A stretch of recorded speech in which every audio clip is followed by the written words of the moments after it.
Novio megado gbenami lolotowo ye mienye la. Eye mawu kenye afeto gave nye plonu alebe ogana be enunye aga kodomi le efe domenyo kple efe amenuveve le efe nublanu kpɔkpɔ kple efe lɔlɔ mavolata eye wona be nye kplo la mi gakpɔ agbe le nkekenyo ya hame akpedada kple bubu ŋuti kɔkɔ ye nye ya ma ɖeka tɔ esia yi le eƒe dɔwo gaga siwo wòle wɔwɔ le nye kple ƒe agbeme la ta. Meda kpe ɖe miawo hã ƒe agbe ta eye metsɔ bubu na aƒetɔ ɖe mia dometɔ ɖe sia ɖe kete ŋu nɔa to dzi hesia enyanyui ya si tsoa nyanyui ƒe gbeƒaɖela gbɔ si ke tso Mawu ƒe nuɖoanyi me eye mexɔe se be ele to dzi be egbe hã la yagase nyanyui gbeƒaɖela ƒe nyanyui si ke yòxɔ tso Mawu gbɔ na yi elabe gbe sia gbe la miaƒe Mawu eƒoa nu na mi etɔ nyui ɖe wònye eya ta edze be o hã naƒu to ɖe etɔ nyui sia ƒe gbe dasi si ke wotsɔ toa yiƒe egbetakpɔlawo yeƒe nyanyui gbeƒaɖelawo dzia bena o hã nyanyui sia ne ge ɖe agbewo me ne nyui kple vovokpɔkpɔ ke nye nana be dzɔdzɔnyenye kple ame wɔwɔ kɔkɔe zu ame si la ne wòasu hã si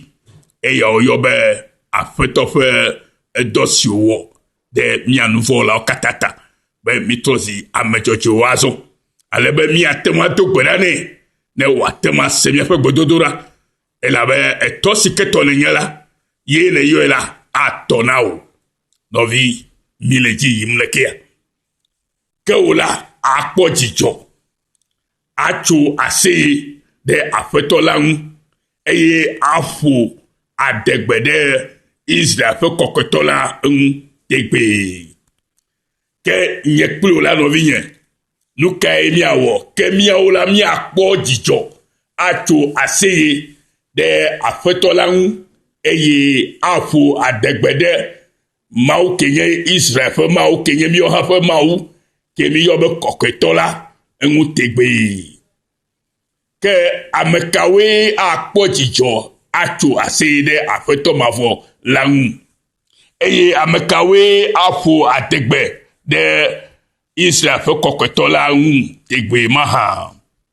ame sia ame si aƒetɔ la ŋutɔ wɔ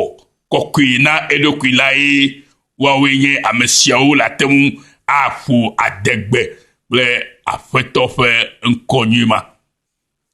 Menye miawoe tia eya ma o, eyae tia miawo ya. Menye miawoe tia eya ma o, ke bo eya ŋutɔe tia mi. Eye wògblɔ be menye miawoe tiam o, nye tia mi. Eye ɖe metia mi be miayi aɖatse ku nyuie siwo anɔ anyi ɖaa. Menye miawoe tiam o, nye tia mi. Aƒetɔ le nyama gblɔm na mi lo. Eye ɖe metia mi be miayi aɖatse ku nyuie siwo anɔ anyi ɖaa. Aƒetɔ kɔkɔetɔ ye tia nye kpli wò la. Eye yeƒe tiatia ke wòtia mi la ebe ye ŋutɔ tia mi le ŋutɔ ƒe nɔnɔme ŋutɔ ƒe ɖoɖo nu eye ye tia mi be miayi aɖatse ku nyuie siwo anɔ anyi ɖaa. Le esia ta nu sia nu si miabia fofo la le ye ƒe ŋkɔa dzi la eyae la wɔe na mi. Yohanes ƒe agbalẽ ta 10:10 le nyama gbɔ na enye kple wo egbea. Nɔvi nye do dzesi be aƒetɔ ye tia ye lɔ ye ve nu eye wòyɔ wò to eƒe nya si ke wògblɔ na mi be miate ŋu axɔ nya na ɖeɖekpɔkpɔ la ye na be mietrɔ zi eƒe ame tiatiawo elabe nya la la xɔ eye ala trɔ le nya la ŋu eye nya la awɔ ame si ke Mau jibe na nye na yi. Menye wo do na yo. Ho sekelation de mau fe nya ntia. Ila na be go poko ya wa swasi ocho mau bo. Afeto anto ye tia mi eye mi esu eto alebe mi atewu achekunye wo mi atewu acheku nyo dedeko. Afeto anto ye tia mi eye mi esu eto alebe mi atewu acheku nyo dede sonko. Elabena mia amesio zu eya matola eya enye amesio Jonah nyanyanya de fe nyalang nki amemawo nki we olia bena amemawo olia bena alo amemawo nki o olia nkudo Yesefa gbale tabla de blade wo ade kuku gba haide evelia me mawu te nye mawu le dokesi ye to wonu kata ke nu ke utichomi o ya gboko ye be mi aho ejise e mi akpole ke wale be na midula. Hallelujah. Praise the Lord. E ya jebe mi anya ma ofanya siawo nemi ide yi mi hle Yesefa agbaleta bla ne vori kekuku ya menyi cho ide wi ateme ya bientôt mi ahlete pema wonu sikama dibe na nya le tefema ko nyebe na afeto anto ye yomi eyo tiami be mi nye fetuko ye anye maunami leke yo tiami do etiami to ye enya siko blonami yemi khonya majisela ye otro jimi de ye tofe nonomenu alo ye fe jijinu la yemi tozi amesio di yemi tozi amekokola gamamela ewomi ametetione dokui. Alléluia. Eye te gbole Yesefa gbale tabla ne fori keme ekukui na recho buku ama nyi cho ide wi adema ala senyasi oblafima Keo nye dola Israel Jacob amesimetia kwenye Abraham fe pume wo amesimele cho anyigba fe emle onu wo eye meyowo cho efe jogoji egbo na wo be nye dola nenye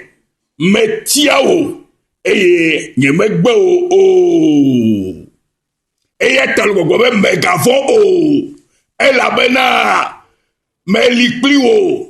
engo megaji o elabena nyenye o mawu malika o makpere ngu o eye macho nye khona mefalulusia alewo poda unpekple vlododo ava amesio kata do domedwe de nwu la ji wo keto atro eye wonu ayi adi amesio le ajre won pliola ke maga po wa sutofloko agazudeji eke elabena nye afeto wo mawu amesile gbogblo na obe megavo o makpere nwu la le wonu du side asi ewo kenye ame madinu ogbobe wo nyevi Jacob wo ha sur Israel megavo o novinye megagbobele ye de ka eve yo to ne oletare ala vola ela ba va kosi kele mi oji la osopo o esikele voto oji eye te gbogbo ma pere wu afeto la pere wu o afeto ma wu ye gburu enenema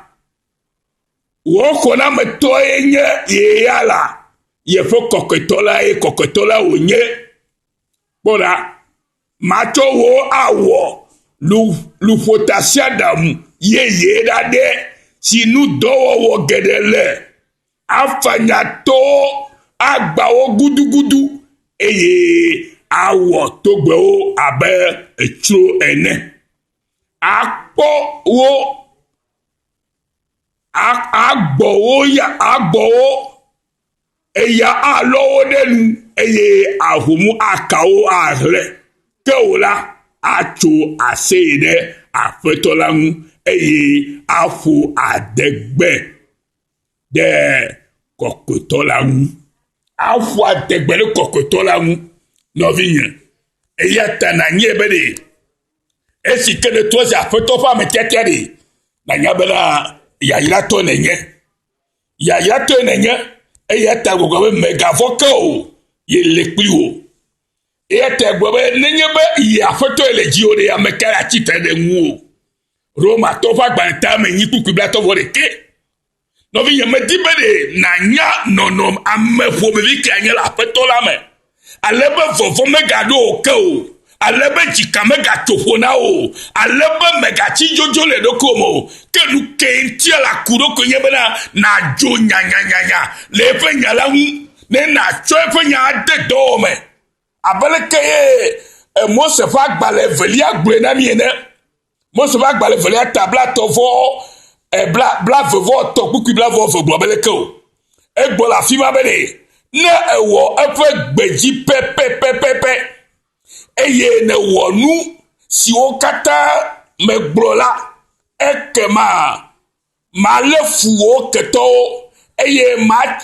matsi titre ɖe ame siwo tsia titre ɖe ŋuwò la ŋu akpɔ leke ye nye kpɔ mi kpɔ ame takpɔkpɔ ɖoa vɔ edze be la do dzesi ɖoko be ɖe ame ke aƒetɔ atia ye be yeanye la ame ma ye nye nɛ tagame me le eƒe nya yawo la menye wo egale gbɔge o enya le vɔ ɖeko le akome ya agblɔ be nya ke aƒetɔ gblɔ la gbenye ŋuti ya nyamawo le ava me nam le Yesu Kristo ƒe ŋkɔme elabena nɔvinye Yesu Kristoa ye wotsɔ ɖo kpe enyagbɔgblɔ ke ye wogblɔ da ɖi na mi to ye ƒe ʋu ke kɔ ɖe anyi me eya ta nyamawo mada o enyamawo le ava me le nye kpo ƒe agbe me nenye be nyateƒe etrɔ ɖe aƒetɔ ƒe nya la ŋuti eye nye be ye la azɔ la ye meganye ame ke nye tsã o ke trɔ zi ame yeye le aƒetɔ la me le eƒe dɔ ke wɔ nam nye kplo ta eye nyagbe yawo ke nye nyateƒe nyamatrɔmatɔ la woanye domenyinyi na nye kplo sia tegbe eya ta aƒetɔ gblɔe be ɖe nɔvinye nenye be amegbetɔ vɔ̃ɖi ɖe le ŋutiwoa alo nenye be ke nye etɔvɔ ye futɔ ɖe gale tiwo la ke efutɔ ma la etrɔ zi hã ƒe futɔ ke nu ke dze be wòle ke be ne ewɔ eƒe gbedzi pɛpɛpɛ ƒe gbe ke asesem ne ewɔ dzi pɛpɛpɛpɛ la eye ne wɔ nu siawo katã megblɔ la ekema malé fu wo ketɔwo eye matsi titre ɖe ame siwo tsia titre ɖe ŋuwò la ŋu hei aƒetɔ ye gblɔe nɔvinye domenyinu nyuie ɖe le mia si tso Mawu gbɔ na mi ɖewo ɖe Mawu ŋu ne naka ɖe dzi be ɖe yeƒe dɔ si wòwɔ ɖe nye kplo ta ɖe ede blibo eya ta xɔ yeƒe nyadzɔdzɔe la dzi se akpe be ese nyayawo aƒetɔ le yina wo ɖe ta le Yesu Kristo ƒe ŋkɔa me le Yesu Kristo ƒe ŋkɔa dzi le Yesu ƒe ŋkɔa ta eye le ʋu la ta ne va me nenema le Yesu ƒe ŋkɔa me oyira wo ke ɖe nɔviwo Yesu yo oyira Mawu lolo avɔdziɖula le Kristo Yesu me tso True Forgiveness Mission Australia na mia dometɔ le sia ɖe lo oyira mi geɖe ke mia gblɔ be ega yi sa ɖe lo bye bye.